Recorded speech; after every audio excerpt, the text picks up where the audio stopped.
নাতনি এসে গেল তাও হবে না? না, নাচনি তোর নাচনি। মানে ছেলের কন্যা এসে গেল। ছেলের কন্যা, ছেলে এই যে বাবা ও মা আর আমার গার্লফ্রেন্ড। মানে বাবা মেয়ে ভালো, বউ ভাড়বে যাক, তাই তো? বউ ভাড়বে যাক।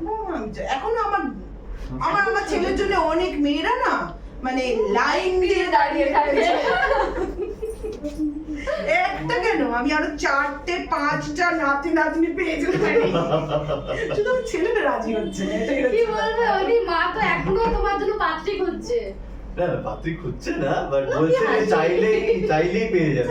হ্যাঁ, আমার ছেলে বলে কথা। হ্যাঁ বলেছে।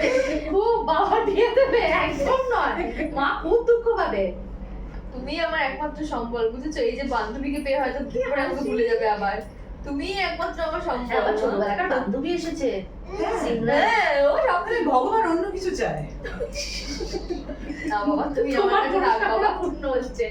আচ্ছা রাই কি বলবে? এবার বাবার তো ছোটবেলাকার বান্ধব, সুখ আর আসছে না, কিন্তু শুনছি মানে খুব ভালো, মানে ভালো বান্ধবী নাকি? না না না, এটা আমি এটা মজা করে বললাম। বান্ধবী ভীষণই ভালো, এবং সত্যি কথা ওর এখানে হোটেলে থাকবে এত পুরনো বান্ধবী। আমার যে প্রবলেমটা হচ্ছে, ও আমার মেয়েকে নিয়ে যেভাবে একেবারে আমি সামলাচ্ছি করছি, আর ওকে এত কষ্ট করে, দর্শক জানে ওকে কত কষ্ট করে আমরা পেয়েছি, তো সেই জায়গা থেকে একটু আমার যেটা হয় আর কি, তার মধ্যে একদম জড়িয়ে ধরে একেবারে দুজন বন্ধু দারুণ, মানে সারাদিন একসাথে থাকছে, প্রচুর গল্প করছে, সেটা নিয়ে খুবই স্বাভাবিক অস্বস্তি হওয়াটা। আর যেহেতু আমি মানে ঘর পড়া গরু আর কি, আমি সিঁদুরের মেঘ দেখেই ভয় পাচ্ছি। আর আমি চাই অস্বস্তি হোক, অস্বস্তি ইচ্ছে করে হওয়াচ্ছে না। অস্বস্তি হোক, হয়ে চলে যাক, আবার আমার ছেলের বিয়ে।